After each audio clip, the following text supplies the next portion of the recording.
Thank you for the opportunity to come and speak to you today. I will be discussing how we at Monash adopted a multidisciplinary approach in terms of both the implementation of our Pure instance, but also in terms of the ongoing business as usual support for the system. So to just give you a bit of context, and also I guess to increase the awareness of what and who Monash is, we are a tertiary education provider from Australia. We have a number of satellite or sister sites internationally, one being in Malaysia. We've got a sister site in South Africa. We've got a small presence in Italy. We've got a growing presence in both India and in China.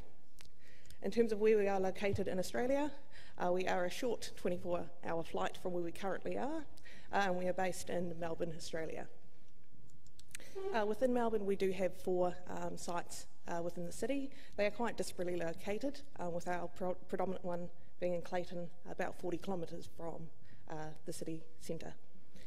We also have about 4 Adelaide hospital-based locations. We have a strong presence in medical research, so do a lot of work collaboratively across those sites. In terms of our statistics, so in terms of our student load, we would be deemed a very high or a very big institution. We currently have over 78,000 students. A high proportion of those are international students, being around the 22,000 mark, and we also have a number, as mentioned, on our offshore sites. In terms of our staffing profile, we are large as well. We've got about 8,300 staff in terms of full-time equivalents, but if you were looking at the headcount of the institution, it's over 12,000 staff. We are very comprehensive in terms of our educational and research delivery program, from art and design and architecture right through to pharmaceutical sciences.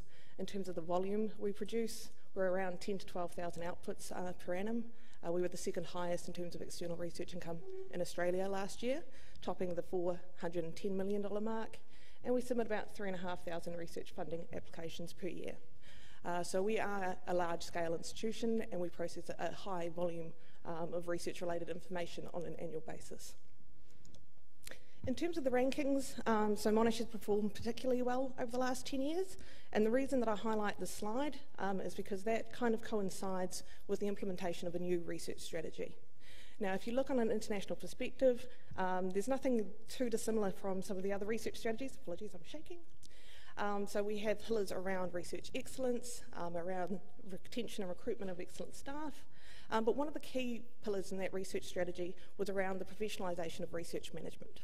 And it's the first time I think I've seen in all of my benchmarking activities around research strategy that professional research services and research support were called out as a key strategic initiative for improvement.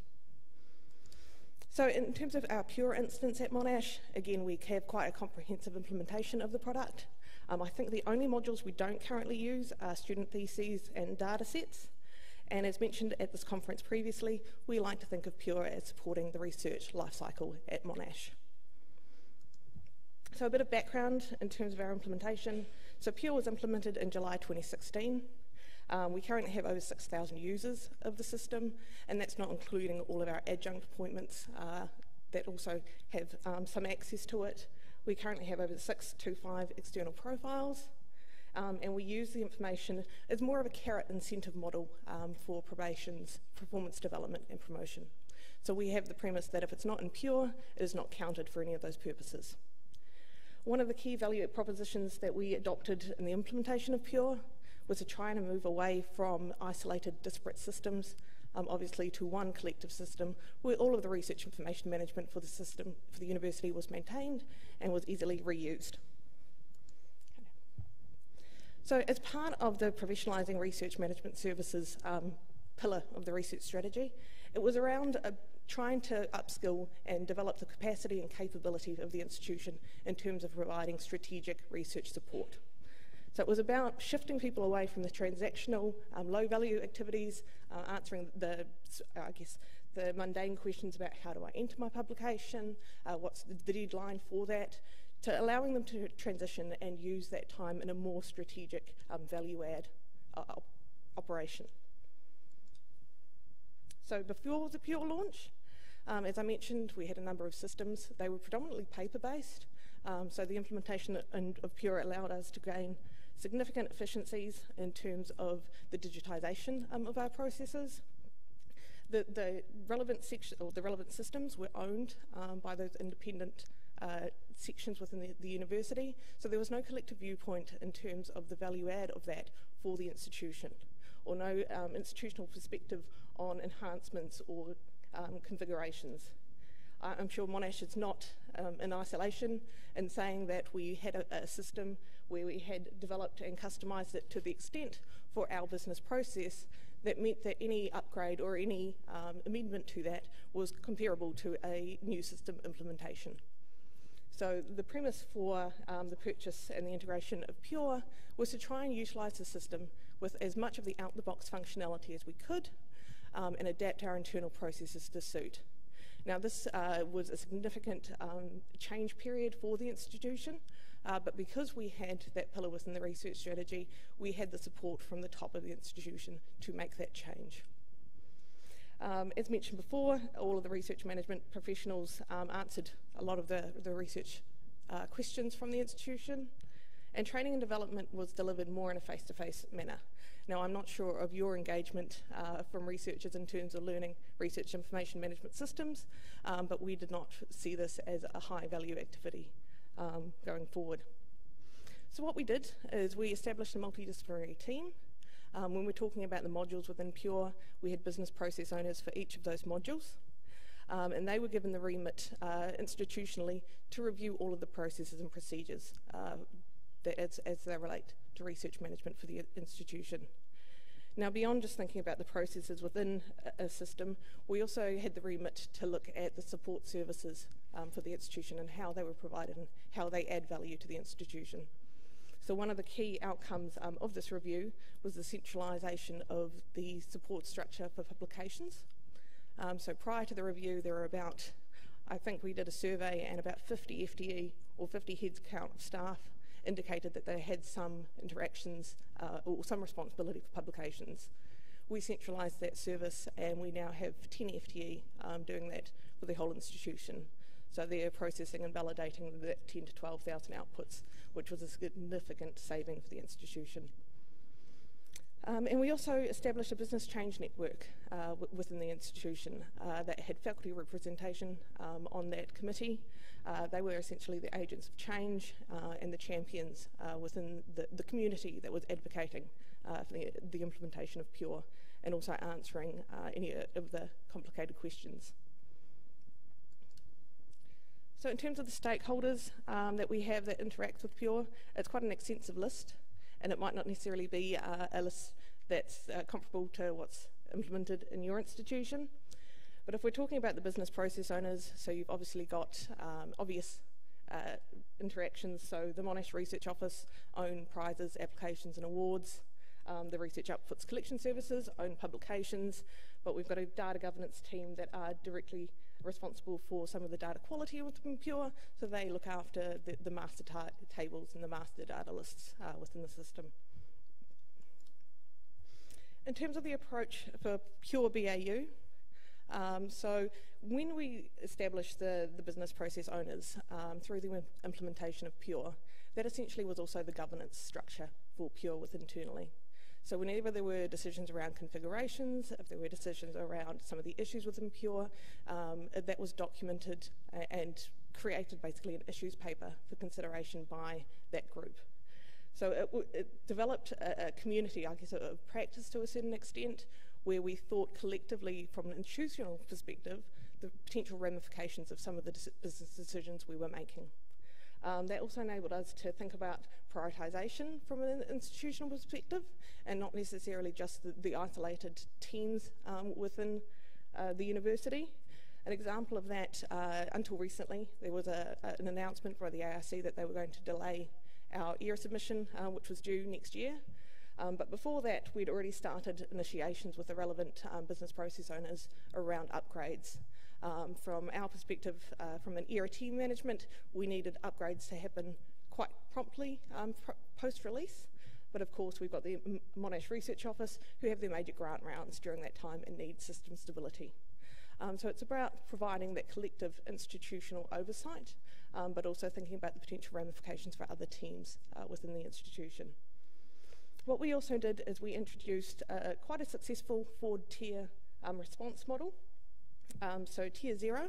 So instead of doing the training and development in a face-to-face manner, we implemented a model that has a range of things like FAQs.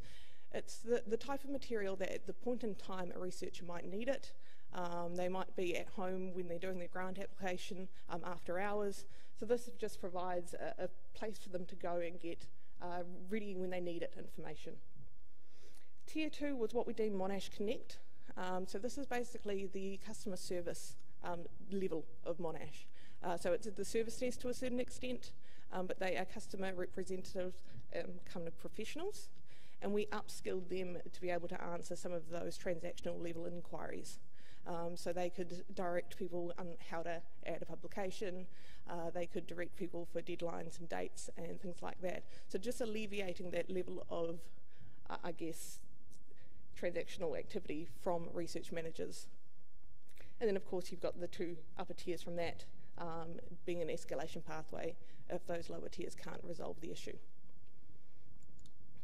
So in terms of the successful implementation and ongoing support, I guess the multidisciplinary collective team approach is something we deem as critical, and we will continue to maintain that governance structure over Pure for the foreseeable future.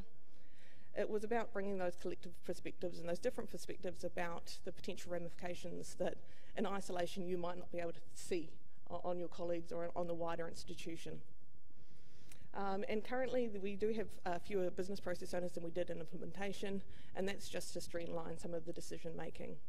But we still do all the documentation, and that's housed centrally, and that gives us also a point of continuity to a certain extent in case there is business change and staffing changes.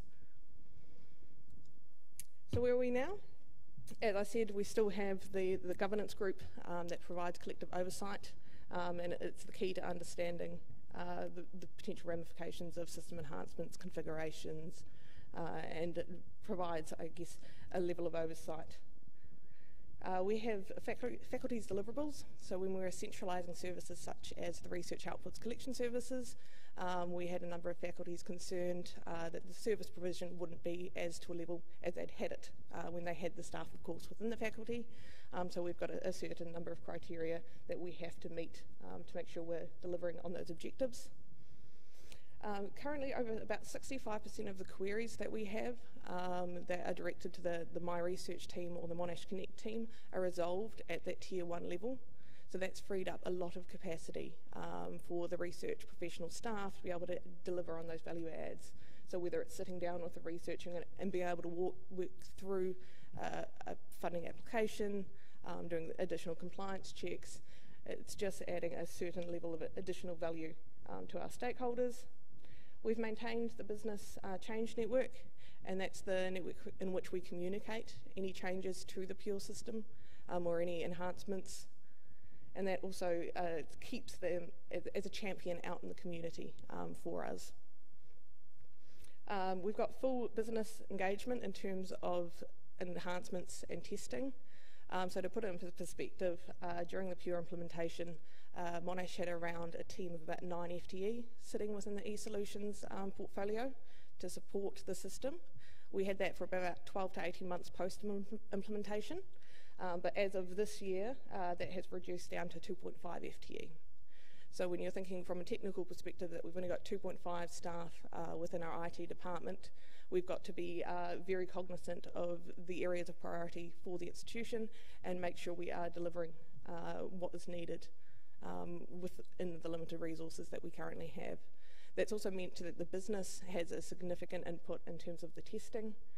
So we've all got our independent test plans when a new release is implemented, and we make sure that we work closely with the vendor as well.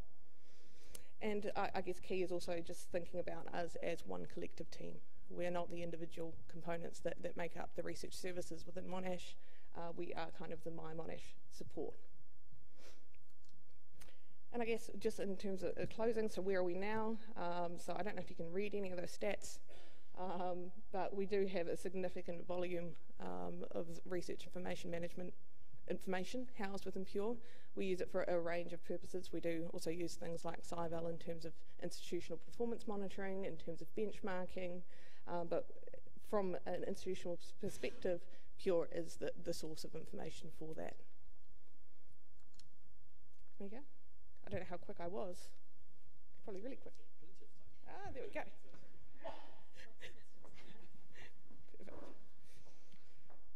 Thank you, Sian. Oh, sorry. Oh, no. Questions? Yes? How many people use your system now? We've got over 6,000 academic users and about 2,000 professional staff users. And they input, all of them, they do their own input? So the academic staff do all of the grant funding applications, and they do claim all of their publications. If they've just joined the institution, the ROCS will go back and retrospectively enter all of their publications from their previous appointments, but the expectation is that it's up to the individual researcher to engage with the system. Again, it's a very difficult thing to encourage, but of course we're trying to have those carrot incentives around their promotions and the like. And how many support staff now do you have? In the Monash Research Office, they are a lean team, so they've got about 40 FTE, and they deal 40, but they deal with the 3,500 funding applications per annum. We've got 10 publication staff, as mentioned, and out within the faculties, they probably got 10 FTE within each faculty, is an estimate. Okay, thank you. Yes. Yes, so the faculty staff, they are tasked more with the value add. So that they're in the system on a day-to-day basis. They get reports in terms of if it's a funding round, that they're getting key deliverables about deadlines, about where the status of things are at. But it's predominantly the central team. Yeah, so if I pick up on this question, then so you did write there that it's sort of like if it's not impure, it doesn't count. Yes. So that's the whip part. That is the whip part, absolutely. Do you have a carrot also? No. The carrot is if they want to get promotion.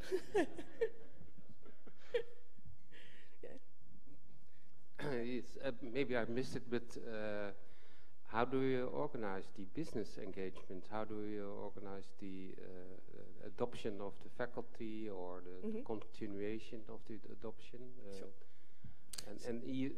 Because it's, I suppose, difficult because the large, the spread of your university. Absolutely. So yes, it was definitely a complication in terms of implementation. So as mentioned, we probably had a larger change management team during the implementation. So key was getting the senior stakeholders buy-in into the program, and by having that as part of a specific research strategy over a period of time, that gave us the remit to go and engage with the faculties from the starting of understanding the process requirements, understanding their business requirements. It was also key in getting some of the business change agents, so part of that network where they were the champions within the faculties. So it was those individual change agents that went and met individually with all of the heads of departments, with the deans, and facilitated researcher engagement because they had the credibility within the faculty that we centrally did not.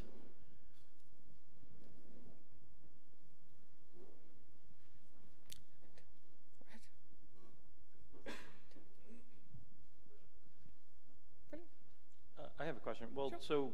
So you said this was closely linked to a leadership level research strategy, right? So yes. Often we hear people, saying, "Oh, I only have one FTE supporting Pure," versus, you're talking about there were 50 people doing activities that were brought down to 10. Yes. Which is quite unusual. What were that 50 people? I guess what you're saying is 50 people touched, not like you had 50 full-time dedicated. Yes. Okay, I gotcha.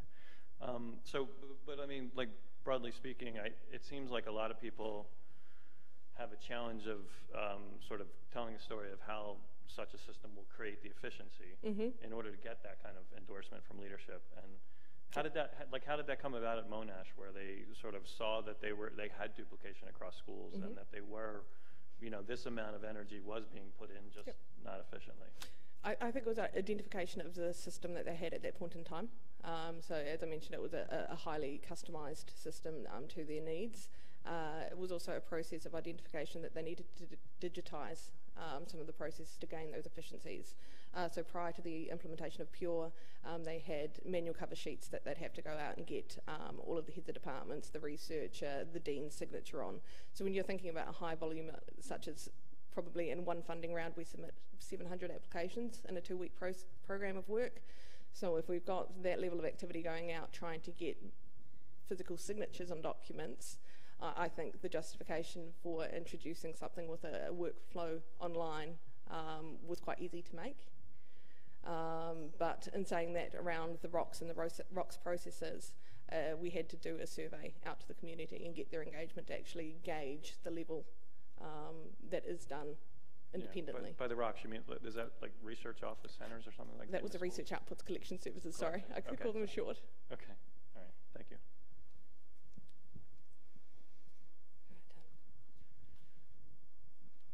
Okay. Perfect. Thank you very much, Sian.